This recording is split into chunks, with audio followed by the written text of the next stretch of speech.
देश है वीर जवानों का, अलबेलों का, मस्तानों का। संसद के पटल पर रखी गई सीएजी रिपोर्ट हमारे वीर जवानों की असली कहानी बताती है। रिपोर्ट के अनुसार देश के सैन्य मुख्यालय साजो सामान में 24% से 100% तक की कमी से जूझ रहे हैं। यही नहीं, नवंबर 2015 से सितंबर 2016 तक हिमालय पर तैनात हमारे सैनिकों ने रिसाइकल्ड जूते पहनकर -55 डिग्री की खून जमा देने वाली ठंड में अपने फर्ज को निभाया है। सेना द्वारा बर्फीले इलाकों में इस्तेमाल करने के लिए मांगे गए हर 100 चश्मों के बदले सिर्फ 5.6% से 16.1% ही उपलब्ध रहे। यहाँ तक कि सेना को पीठ पर लादे जाने वाले बैग भी घटिया क्वालिटी के दिए गए। कुछ ऐसा ही स्लीपिंग बैग के मामले में किया गया। इन सब में 7 करोड़ रुपए से ज्यादा का गोलमाल हुआ है। इतना ही नहीं, सैनिकों के राशन की गुणवत्ता में भी 48% से 82.75% की कमी की गई है। राहुल गांधी ने जब हाल ही में मोदी सरकार से इन्हीं मुद्दों पर सवाल पूछे तो सरकार कोई जवाब नहीं दे पाई। मोदी जी, मोर को दाना खिलाने से फुर्सत मिल जाए तो देश की रक्षा में 24 घंटे तैनात हमारे वीर जवानों की सुध लेने के लिए समय निकालिए। कभी रंग तेरा जिस्मों से निकल के खून कहे। जय हिंद साथियों, आज एक बहुत गंभीर विषय पर बात करेंगे।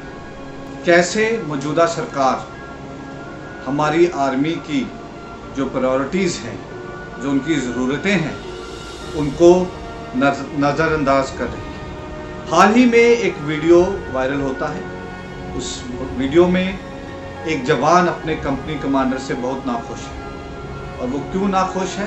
क्योंकि उनका कंपनी कमांडर उनको बुलेट प्रूफ व्हीकल नहीं प्रोवाइड करा पाता है। और उसकी ये नाखुशी बिल्कुल जायज़ भी है।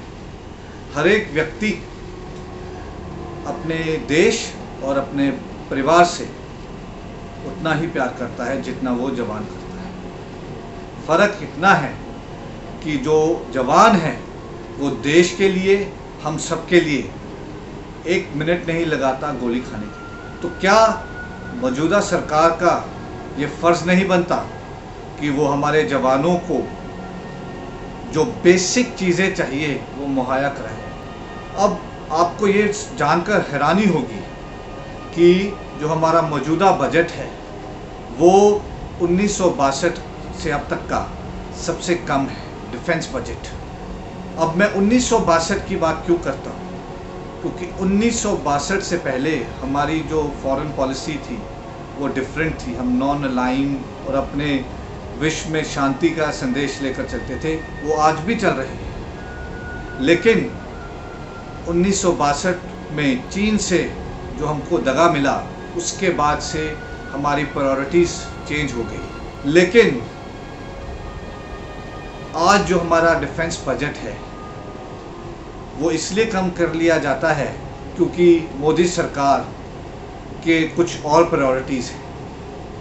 आप बताइए, आज हमारी प्रायोरिटी क्या होना चाहिए? जब पाकिस्तान निरंतर हम पर हमला कर रहा, चीन हमारी सरहद के अंदर आके बैठा है, हमारी प्रायोरिटीज सेना को 2 फ्रंट वार पर तैयार करने की होनी चाहिए या सेंट्रल विस्टा की होनी चाहिए? देखिए, बेशर्मी की हद होती है। हम सीएजी की रिपोर्ट कहती है कि हमारे जो हाई एल्टीट्यूड पे जवान हैं उनके पास अच्छी क्वालिटी की जैकेट्स नहीं है, जूते नहीं हैं।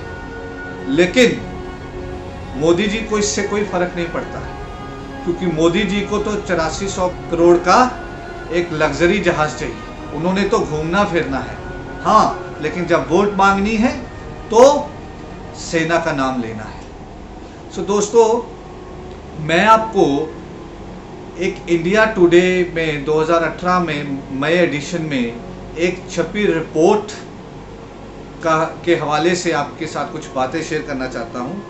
उसका हेडिंग थी, budget squeeze threatens Indian आर्मीज preparedness for possible 2 front Wars. कि यदि कल भारत को 2 फ्रंट पर जंग लड़नी पड़ जाए तो जो पर्याप्त डिफेंस बजट में जो निरंतर कटौती होती जा रही है मोदी सरकार के आने से, वो देश की सेना को गवार नहीं और वो देश की सेना की क्षमता कम करती है। इस रिपोर्ट का आधार था जो पार्लियामेंट्री स्टैंडिंग कमेटी पर ऑन डिफेंस में जो वाइस चीफ थे शरद चंद, उन्होंने एक रिपोर्ट टेबल की थी। उस रिपोर्ट पे उन्होंने 3 मेन पॉइंट्स पे फोकस किया था। पहला कि जो 65% हमारे पास आर्सनल है वो ऑब्सोलीट और आउटडेटेड है, मतलब हमको नए हथियारों की, मॉडर्न हथियारों की ज़रूरत है।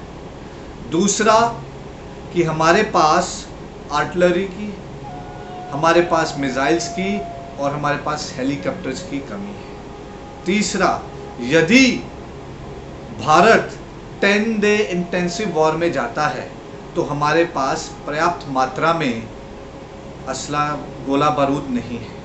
बड़ी गंभीर समस्या थी और इसी को हल करने के लिए 125 स्कीम के तहत आर्मी ने 37,121 करोड़ की डिमांड की कि हमको इतना पैसा रिलीज कर दीजिए ताकि हमारी जो जितनी शॉर्टकमिंग्स हैं हम उसको फुलफिल कर लें। लेकिन मिला क्या? मिला उनको 21,338 करोड़। मांगा कितना? 37,121, मिला कितना? 21,338 करोड़। शॉर्टफॉल हो गया 15,783 करोड़ का। तो दोस्तों आप देखिए कि सरकार की प्रायोरिटीज़ क्या है। उनके लिए ये चीज़ मायने नहीं रखती कि यदि कल को हमारे ऊपर कोई ऐसी संकट आ गया तो हम क्या करेंगे। हमारे मोदी जी किस चीज़ में व्यस्त हैं? अभी आरटीआई से खुलासा हुआ है कि उन्होंने कितने 500 कुछ करोड़ फॉरेन ट्रैवल्स पे लगा दिया, देश विदेश घूमने में। सेंट्रल विस्टा पे 850 करोड़ लगा रहे हैं। क्या अभी देश को नए पार्लियामेंट की जरूरत है? आज स्थिति ये है कि हमारे जवान मजबूर होके वीडियो बना के देशवासियों को बताना चाह रहे हैं कि देखो देशवासियों, हम अपनी जान पर खेलकर आपकी रक्षा करने को तैयार हैं। लेकिन ये सरकार सीरियस नहीं है। देखिए बेशर्मी की हद होती है। निर्मला सीतारमण जी, अभी वो हमारे फाइनेंस मिनिस्टर हैं, लेकिन पहले वो डिफेंस मिनिस्टर होती थी। वो 2019 में एक स्टेटमेंट देती है। स्टेटमेंट ये देती हैं कि 2014 के बाद देश में कोई टेरर अटैक नहीं हुआ और अंधभक्त बहुत तालियां पीटते हैं। आप देखिए एक देश का डिफेंस मिनिस्टर कितनी बड़ी झूठी बात देश के आगे रखता है। शायद उनको इस चीज़ का पता नहीं कि 2014 से आज तक जो मेजर टेररिस्ट अटैक हुए हैं, जिसमें 2014 में चिंता गुफा अटैक हुआ जिसमें 14 सीआरपीएफ के जवान शहीद हुए। गढ़चिरौली महाराष्ट्र में अटैक हुआ, एक हमारा जवान गया। चंदेल मणिपुर में टेरर अटैक हुआ जिसमें हमारे 20 आर्मी के जवान चले गए। 2015 में कठुआ अटैक हुआ जिसमें एक पुलिस वाला और 2 सीआरपीएफ के जवान शहीद हो गए। गुरदासपुर में अटैक हुआ जिसमें 5 हमारे जवान शहीद हुए, जिसमें एक एसपी रैंक के ऑफिसर थे। 2016 में पठानकोट अटैक हुआ जिसमें हमारे 5 जवान शहीद हुए, जिसमें एक हमारा गरुड़ कमांडो भी था। पंपोर कश्मीर में होता है जिसमें हमारे 8 सीआरपीएफ के और 3 राष्ट्रीय राइफल के जवान शहीद हो जाते हैं। उरी अटैक होता है जिसमें 18 जवान हमारे शहीद हो जाते हैं। बारामुल्ला होता है जिसमें हमारा 1 जवान शहीद हो जाता है। ये सब टेरर अटैक्स की बात बता रहा हूँ। उसके बाद नगरोटा होता है जिसमें हमारे 2 आर्मी ऑफिसर्स और 5 जवान शहीद हो जाते हैं। 2017 में छत्तीसगढ़ के सुकमा में अटैक होता है जिसमें 25 सीआरपीएफ जवान हमारे शहीद हो जाते हैं। 2018 में सुंजाबान जम्मू कश्मीर में टेरर अटैक होता है जिसमें 4 जवान शहीद हो जाते हैं। और फिर सुकवा में 2018 में अटैक होता है जिसमें 9 CRPF जवान को शहादत प्राप्त करते हैं। और यही नहीं, 2019 पुलवामा अटैक होता है जिसमें तकरीबन 49 जवान हमारे शहीद हो जाते हैं। और दोस्तों, पुलवामा अटैक के बारे में मैं आपको कुछ और बताना चाहता हूँ। द हिंदू ने एक साउथ ब्लॉक के हवाले से एक लेटर लीक उनके हाथ लगी जिसमें जो इस कंपनी कमांडर ने जो होम मिनिस्ट्री है, क्योंकि CRPF होम मिनिस्ट्री के नीचे आती है, उनसे अनुरोध किया कि जो हमारे जवान हैं इनको वहाँ से एयरलिफ्ट करा के लाया जाए। लेकिन सरकार की प्रायोरिटीज, उस बटालियन को, उस कंपनी को पता था कि उनके पास कुछ इंटेलिजेंस थी कि ऐसी वारदात हो सकती है, लेकिन हमारी प्रायोरिटीज डिफरेंट थी।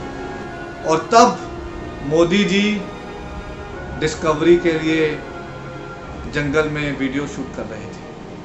कितने शर्म की बात है दोस्तों।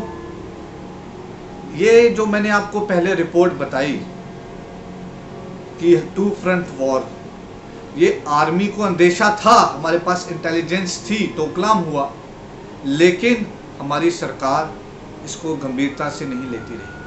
कुछ और आंकड़े मैं आपसे शेयर करना चाहता हूँ और आपको ये सोचना है कि वो 56 इंच कहाँ है, वो लाल आंखें अभी तक क्यों नहीं दिखाई दी। क्या आप जानते हैं 2017 में minister of state for defence हैं, वो पार्लियामेंट में स्टेटमेंट देते हैं कि 2016 के मुकाबले 230% पाकिस्तान की तरफ से सीज फायर वॉयलेशन हुई है, जिसका आंकड़ा 971 है कि 971 बार 2017 में पाकिस्तान ने सीज फायर वॉयलेशन की है। बड़ी बड़ी बातें करते हैं, बात यही नहीं रुकती है। 2018 में ये आंकड़ा और बढ़ जाता है, ये आंकड़ा 971 से होके 2140 हो जाता है और 14 BSF के जवानों को अपनी जान गंवानी पड़ती है। 2019 में ये आंकड़ा बढ़कर 3200 हो जाता है, लेकिन सरकार को कोई फर्क नहीं पड़ता है। कैजुअलिटी सिविलियंस की होती है या हमारे फोर्सेस की होती है।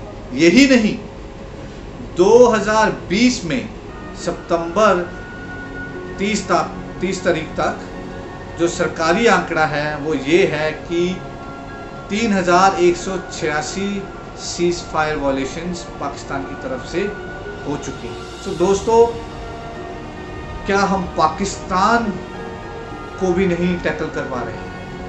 हमारी कूटनीति कहाँ, हमारी फॉरेन पॉलिसी कहाँ? एक तरफ पाकिस्तान, दूसरी तरफ चाइना, नेपाल भी हमको आंखें दिखा रहा है, लेकिन हमारी सरकार, इनकी प्रायोरिटीज डिफरेंट है। दोस्तों, जो सरकार अपनी फौज के बारे में नहीं सोच सकती, वो सरकार देश के बारे में कैसे सोचती है? इसी श्रृंखला में मैं आपसे एक 29 जनवरी 2017 में टाइम्स ऑफ इंडिया में छपी एक रिपोर्ट है, वो आपसे साझा करना चाहता हूँ। और वो उसकी हेडलाइन है, RSS tried to sow discord in army in 1950।